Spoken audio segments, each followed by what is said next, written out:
Assalamualaikum warahmatullahi wabarakatuh. Kami dari kelompok 3 akan mempresentasikan hasil kerja kelompok kami dengan bentuk PPT dengan topik pengembangan dimensi hakikat manusia dan sosok manusia Indonesia seutuhnya. Perkenalkan, nama saya Salvia Junita Putri, NIM 003. Perkenalkan, nama saya Putri Lentang Utami, NIM 012. Perkenalkan, nama saya Amalia Nurustia, NIM 021. Pengembangan dimensi hakikat manusia. Manusia lahir sudah dikarunia dimensi tetapi masih berwujud potensi. Manusia lahir juga dikaruniai naluri, yaitu terbilang alami. Jika manusia dapat hidup dengan naluri, maka tidak berbeda dengan hewan. Hanya melalui pendidikan, status hewan itu dapat diubah ke arah status manusiawi. Pendidikan kenyataannya baik, tetapi dalam pelaksanaannya mungkin bisa terjadi kesalahan-kesalahan yang lazimnya. Sebuah kesalahan pendidik itu adalah manusia biasa.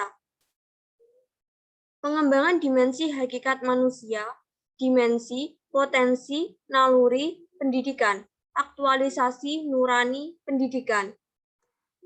Pengembangan dimensi hakikat manusia terbagi menjadi dua, pengembangan utuh dan pengembangan tidak utuh.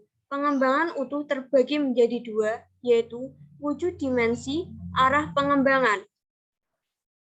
Pengembangan utuh. Tingkat keutuhan perkembangan dimensi hakikat manusia dapat ditentukan oleh dua faktor, yaitu kualitas dimensi hakikat manusia itu sendiri secara potensial dan kualitas yang disediakan untuk memberikan pelayanan atas perkembangannya.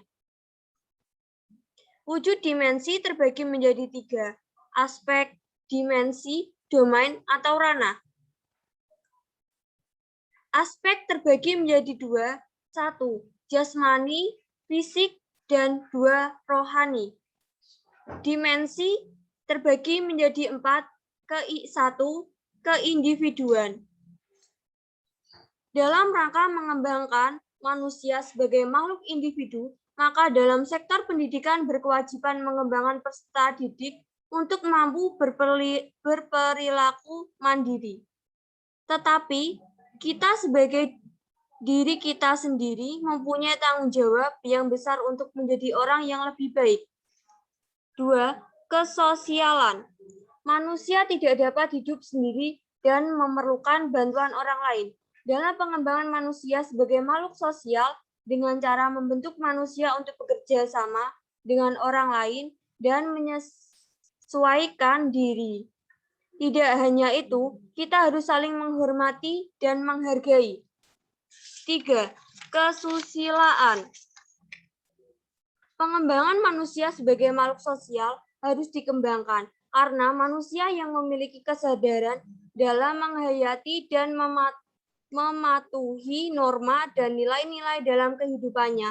Karena dengan akalnya manusia dapat membedakan mana hal yang baik dan mana hal yang buruk untuk diterapkan sebagai pola perilaku kehidupannya.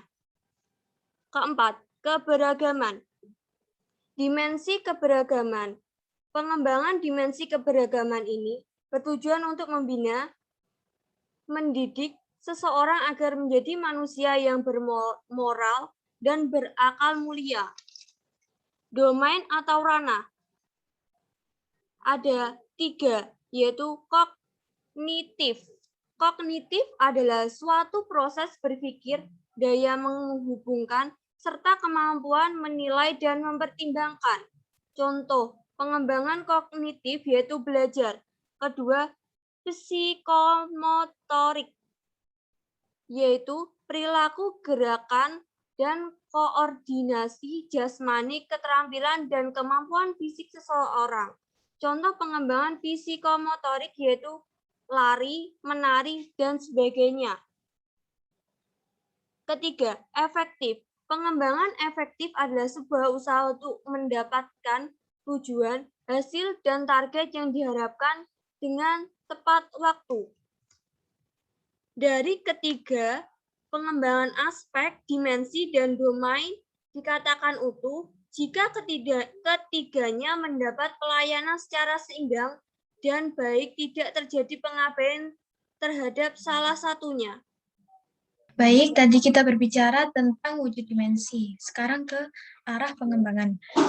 Nah, arah pengembangan ini diarahkan kepada pengembangan dimensi keindividualan, kesosialan, kesusilaan, dan keberagaman secara terpadu.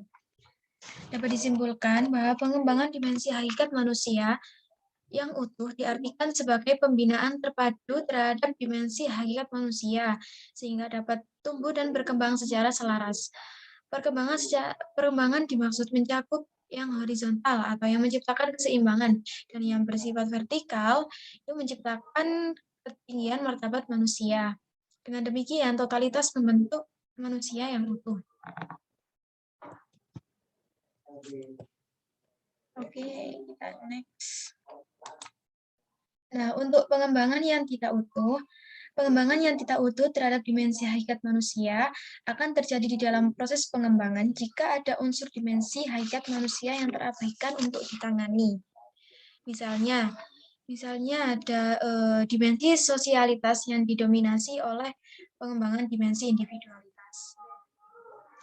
Nah, hal itu berakibat terbentuknya kepribadian yang pincang dan tidak mantap, atau pengembangan yang patologis. Nah, pengembangan yang patologis ini maksudnya kehidupan yang tidak tenang. Next. Sosok manusia Indonesia seutuhnya. Hakikat manusia Indonesia seutuhnya secara umum merupakan manusia yang memiliki kepribadian yang harmonis, baik secara kognitif atau pengetahuan, afektif atau perilaku, maupun psikomotorik atau keterampilan. Dengan penekanan pada aspek afektif yang dapat dipengaruhi oleh kesehatan jasmani dan rohaninya. Kemudian next, usaha dalam proses pembentukan kepribadian yang utuh. Yang pertama ada knowing the good. Metode knowing the good bisa mudah diajarkan sebab pengetahuan yang bersifat kognitif saja. Dalam hal ini hanya bersifat penyampaian atau transmisi ilmu pengetahuan dalam proses belajar mengajar. Setelah knowing the good, maka metode yang kedua yakni yang ditemukan adalah loving the good dan feeling the good. Dalam hal ini, bagaimana merasakan dan mencintai kebajikan menjadi sumber yang bisa membuat orang senantiasa mau berbuat sesuatu kebaikan. Sehingga tumbuh kesadaran bahwa orang mau melakukan perilaku kebajikan karena dia cinta dengan perilaku kebajikan itu. Kemudian, setelah terbiasa melakukan kebajikan, maka acting the good berubah menjadi kebiasaan. Kemudian next. Di era globalisasi, manusia diharuskan memiliki karakter. Yang pertama, berpikir kritis, inovatif, dan berpedoman pada praktik. Yang kedua, kepekaan terhadap lingkungan, mandiri, dan memiliki rasa tanggung jawab yang tinggi.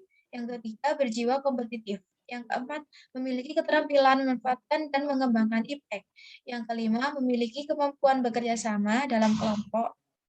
Yang keenam, memiliki kemampuan berpikir secara global atau terbuka terhadap perkembangan dalam memecahkan masalah lokal. Yang ketujuh, terbuka terhadap perkembangan dan memiliki keinginan untuk berkembang. Yang terakhir adalah berbudaya kerja yang tinggi.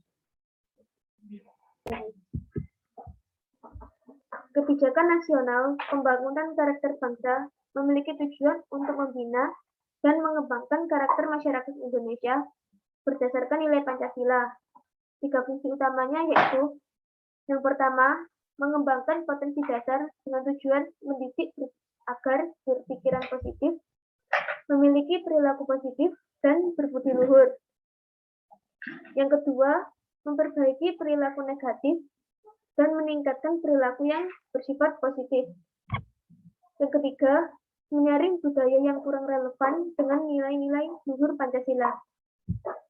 Tujuan dari pendidikan karakter ialah membentuk kepribadian manusia yang seutuhnya yang berfokus pada moral atau pendidikan nilai, yaitu pendidikan nilai-nilai luhur yang bersumber dari agama dan budaya bangsa Indonesia dalam rangka meningkatkan kepribadian agar menjadi manusia yang seutuhnya.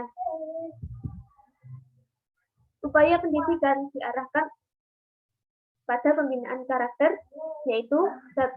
Olah pikir, 2. Olah hati, 3. Olahraga, dan 4. Olah rasa dan karsa.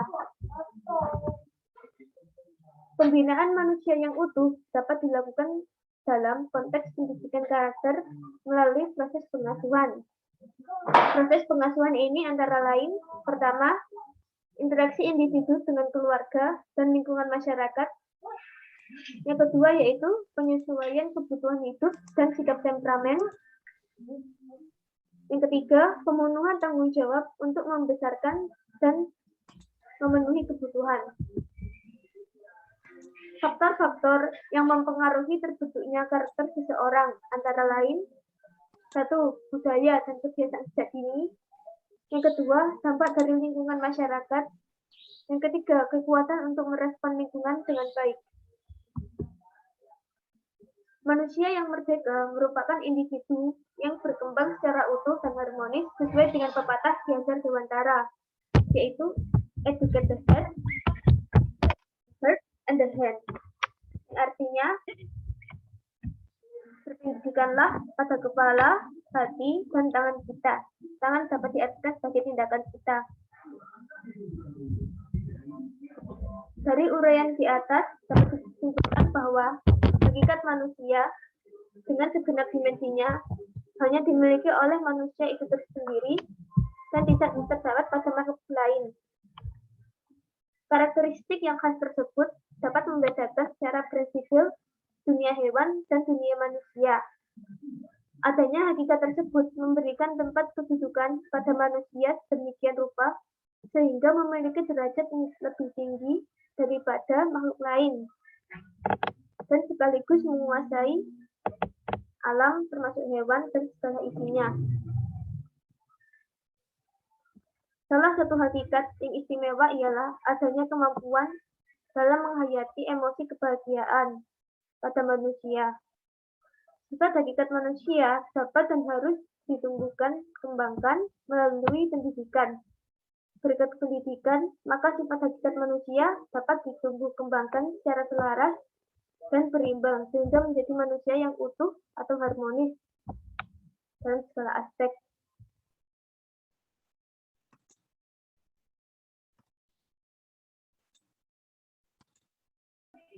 Sekian presentasi yang dapat kami sampaikan. Apabila ada pertanyaan dan tambahan bisa ditulis di kolom komentar. Kurang lebihnya kami mohon maaf. Terima kasih. Wassalamualaikum warahmatullahi wabarakatuh.